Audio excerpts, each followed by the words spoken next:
지금까지 들어온 주요 뉴스 정리하고 가겠습니다. 오늘도 김영민 아나운서와 함께합니다. 어서 오세요. 네, 점심 먹고 한잔 하면서 듣는 영민한 뉴스 시간입니다. 네, 관심이 참 많았습니다. 3분기 전기요금 결국 동결하기로 했죠? 네, 올해 7월부터 9월까지 그러니까 올해 3분기 전기요금 동결됐습니다. 네. 한국전력이 오늘 3분기 연료비 조정 단가를 킬로와트 시당 5원으로 결정하고 전기요금 동결한다라고 발표를 했는데요. 그런데 사실 전기요금이 연료비 조정 단가만 있는 게 아니거든요. 네. 기본요금, 전력량요금, 기후환경요금, 그리고 연료비 조정요금 이렇게 구성이 되는데 이 중에 이 연료비 조정 단가가 오늘 그러니까 매분기 시작 전달의 21일까지 정해집니다. 예. 이게 킬로와트 시당 플러스 마이너스 5원 범위에서 적용이 되는데 이미 최대치인 5원이 적용 중인 상황이었고요. 그리고 이 연료비 조정 단가의 변화가 없고 다른 전기요금 항목도 조정하지 않기로 하면서 3분기 전기요금이 동결된 겁니다. 네.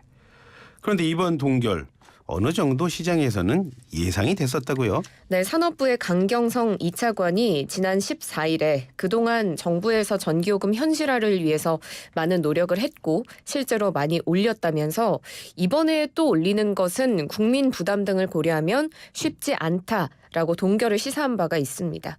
실제로 이미 지난해 2분기에 6.9원, 3분기에 5원, 4분기에 7.4원, 올해 들어서는 1분기 13.1원, 2분기 8원 이렇게 5분기 연속 인상이 되면서 전기요금이 약 39% 인상이 되었는데요. 예. 정부는 전력 사용이 또 급증하는 여름을 앞두고 있기 때문에 한 달 만에 또다시 요금을 올릴 경우에는 국민 부담이 가중될 것을 우려해서 속도 조절이 필요하다라고 판단을 했고요. 또 최근에 국제 에너지 가격이 하향 안정세를 보이고 있어서 한전의 역마진이 축소되는 추세라는 것도 이 속도 조절론에 힘을 실었습니다. 김영민 아나운서. 자, 이제 우리의 가장 큰 관심이 될 텐데요. 그럼 앞으로는 추가 요금 인상 걱정 안 해도 되는 겁니까? 그렇게 보긴 힘들 것 같습니다. 한전의 역마진 해소가 아직 완전히 이루어지지는 않았고요. 예. 45조 원대에 달하는 누적 적자 해소하기 위해서는 아직은 전기요금의 추가 인상이 필요한 상황입니다. 당초에 정부는 올해 필요한 전기요금 인상폭을 킬로와트 시당 51.6원으로 산정을 했는데 지난 1분기, 2분기 누적 인상요금 폭은 킬로와트 시당 21.1원에 그치면서 원래 필요한 요금 인상폭의 반도 미치지 못하는 상황입니다. 예. 그래서 속도 조절에 들어간 것은 맞지만 추가적인 요금 인상 가능성은 있을 것으로 보입니다. 지금 이 상황은 뭐 속도 조절인 상황이고 그렇기 때문에 추가 인상 요인은 충분하다. 네, 이런 말씀이시네요. 그렇습니다. 다음 소식 알아보겠습니다. 자, 청년 희망적금의 중도 해지자가 무려 70만 명에 육박했다는 그런 소식 가져오셨어요? 네, 지난 5월 말 기준으로 청년 희망적금의 중도 해지자가 68만 4,878명으로 집계가 됐는데요. 예. 이 청년 희망적금 총급여 3,600만 원 이하인 청년들의 자산 형성을 돕고자 전 정권인 문재인 정부에서 출시했던 정책 금융 상품이죠. 예. 만기는 2년이고요. 매달 50만 원 한도로 납입을 하면 정부 지원금을 합쳐서 연 10% 안팎의 금리 효과를 누릴 수 있도록 설계가 됐습니다. 상품이 출시된 지난해 2월에 최초 가입자가 예상치를 훌쩍 뛰어넘어서 289만 5,546명에 달했는데요. 말 그대로 뭐 네, 그때 말 정말 그대로 난리가 났었잖아요. 대란이었죠. 예. 예. 이때 이탈자가 계속해서 늘어나면서 지금 중도 해지율은 23.7%로 나타났습니다. 좀 더 자세히 살펴보면 예. 상대적으로 적게 납입하는 사람들, 그러니까 10만 원 미만 납입자의 중도 해지율이 49.2%로 가장 높았고요. 50만 원을 꽉 채워서 납입한 청년들은 중도 해지율이 14.8%로 좀 낮았습니다. 연령대별로 살펴보면 나이가 많을수록 중도 해지율도 또 낮은 편이었어요. 그러니까 34세가 가입 상한인데 예. 이들의 중도 해지율 21.2%. 그런데 가입 하한 연령인 만 19세의 해지율은 27.9%에 예. 달했습니다. 뭐 34세 21%면 뭐 적진 않네요. 자, 그런데 금리 많이 준다고 하는데도 왜 이렇게 중도 해지하겠다는 사람이 많았을까요? 네, 아무래도 고물가, 고금리 등으로 저축 여력이 좀 줄어들고 젊은 층의 경우에는 소득이랑 지출 변수가 많기 때문에 예, 중도 예. 해지자가 급증한 것으로 보이고요. 또 최대 36만 원의 정부 지원금이 이 만기 때 한꺼번에 지급이 되는 구조다 보니까 매달 쌓이는 이자 효과를 체감하기 어려운 것도 중도 해지율을 높였다라는 분석이 있습니다. 그럴 수 있겠네요. 자, 얼마 전 김영민 아나운서가 또 소개해 주셨습니다. 비슷한 성격의 상품 청년 도요약 계좌. 이것도 그렇게 되면 중도 해지자에 대한 좀 고민 좀 생기겠는데요. 네, 그렇습니다. 청년 도약 계좌는 이제 윤석열 대통령의 주요 대선 공약 중에 하나고요. 5년 동안 매달 70만 원 한도로 적금을 하면 정부 지원금 더해서 5천만 원 가량의 목돈을 만들 수 있도록 설계된 상품인데요. 예. 이거는 사실 청년 희망 적금보다 최대 납입 금액은 더 크고 만기도 더 길기 때문에 비슷한 고민을 할 것으로 보입니다. 금융위원회는 가입자가 급전 수요에 중도 해지하지 않도록 이 청년 도약 계좌와 연계한 적금 담보부 대출 운영하고요. 또 햇살론 뉴스 대출 시에는 우대 금리를 지원하는 방안도 내놓은 바가 있습니다. 그리고 매달 쌓이는 정부 지원금이나 이자 수준을 은행 계좌나 앱을 통해서 바로 확인할 수 있도록 전산 시스템도 개발 중에 있습니다. 네. 다음 소식 알아보겠습니다. 노조 탄압 중단 촉구하면서 분신해서 숨진 고 양희동 씨 발인이 있었어요? 네, 오늘 오전 8시에 유가족 그리고 양경수 민주노총 위원장, 정의당 심상정 의원 등 60여 명이 참석한 가운데 양혜동 씨의 발인이 엄수됐습니다. 숨진 지 50일 만인데요. 예. 건설노조는 윤희근 경찰청장의 사과 등을 요구하다가 지난 17일부터 오늘까지 5일간 노동시민사회장을 치렀습니다. 네. 경찰청 앞에서 노제도 있었죠? 네, 그렇습니다. 이 발인 끝난 뒤에 운구 차량은 노제가 예정된 서울 서대문구 경찰청으로 출발을 했고요. 예. 건설노조 조합원 등 주최 측 추산 5천 명이 이를 뒤따랐습니다. 양씨를 그린 대형 걸개 그림을 앞세우고 예. 양회동을 살려내라 등이 적힌 깃발을 들고 두 개 차로를 이용해서 행진했는데요. 11시에 노제가 치러졌고요. 지금 저희 1시가 넘었는데 오후 1시부터 광화문의 동아면세점 인근에서 연결식이 진행 중입니다. 그리고 오후 4시에 모란공원 민주열사 묘역에서 학원식을 끝으로 예. 양 씨의 장례 절차는 마무리가 되는데요.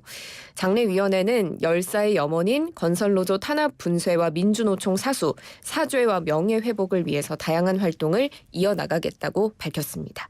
네. 다음 소식 알아보겠습니다. 일본의 시민단체가 후쿠시마 오염수 방류에 반대하는 집회를 열었어요. 네, 일본 언론 등에 따르면 어제 후쿠시마현 주민 등 150여 명이 후쿠시마현 청사 앞에서 이 오염수 방류에 반대하는 집회를 열었습니다. 이들은 바다를 더럽히지 말라, 어업을 지켜라 이런 구호를 외치면서 후쿠시마시 중심부를 행진하고 또 현 청사를 둘러싸고 시위를 이어갔는데요. 일본 정부와 도쿄전력이 방류 방침을 중단시키도록 나서줄 것을 후쿠시마 현 지사와 의회에 요청하는 요청서도 제출을 했습니다. 예. 그리고 이날 집회에는 한국의 어민단체인 전국어민회 총연맹 집행위원장인 김영철 씨 등도 함께했습니다. 일본에서 150명 모여서 집회하면 이거 많이 모이는 거라고 그러더라고요. 자, 그런데 특히 일본이 지금 수산물 유통업자들 그 사람들도 지금 불만이 크다는 얘기들이 있어요. 네, 그렇습니다. 후쿠시마현의 이와키시에서 해산물을 취급하는 유통업자들도 어제 시 중앙 도매시장에서 정부 측 인사들을 만나서 불만을 제기하고 해명을 요구한 것으로 알려졌습니다. 예. 일본 중앙정부가 이렇게 지역 수산물 유통업자들을 만나서 오염수의 방류 문제를 논의하는 것은 이번이 처음이라고 NHK는 전했는데요. 예. 이 참석자들은 지금까지 정부로부터 직접적인 설명이 없었다라고 불만을 제기했습니다. 기본적으로 이 처리수 방류에 반대를 하지만 방류가 될 경우 소비자들이 물었을 때 곤란하지 않도록 그 지식을 공유하고 싶다라고 요청을 했다고 하고요. 예. 이에 일본 정부 측 인사들은 오염수 방류가 인간과 환경에 미치는 영향이 극히 미미하다라고 설명을 하면서 방류 후에 어패류와 바닷물의 방사성 물질 농도를 측정해서 신속히 공표하겠다라고 설명했다고 합니다. 예. 또 우리는 우리대로 지금 소금 주문이 지금 소금 주문이 아주 폭등으로 이어지고 있습니다. 이와 관련한 대통령의 언급도 있었다고요? 네, 동아일보 단독 보도인데요. 예. 어제 여권의 핵심 관계자 발로 윤석열 대통령의 입장이 전해졌습니다.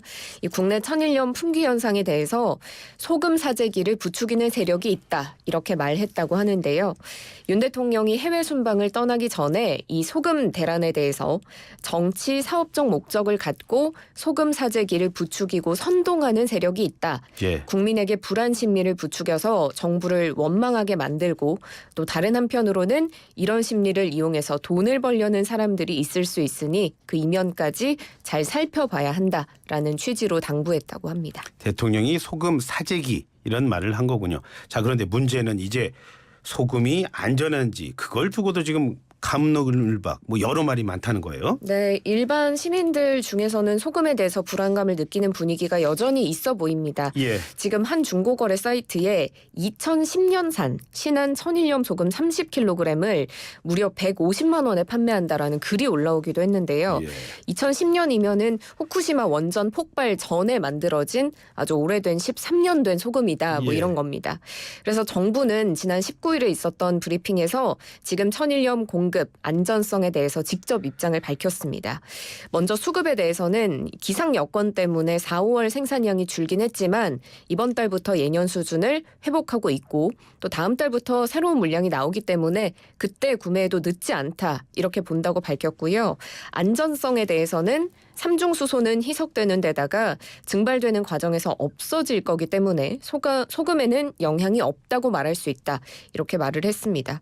그리고 정용훈 카이스트 원자력 양자공학과 교수가 어제 국회에서 국민의힘 의원총회 강연을 했죠. 예. 이 자리에서 소금에 대해서 이야기를 했는데요.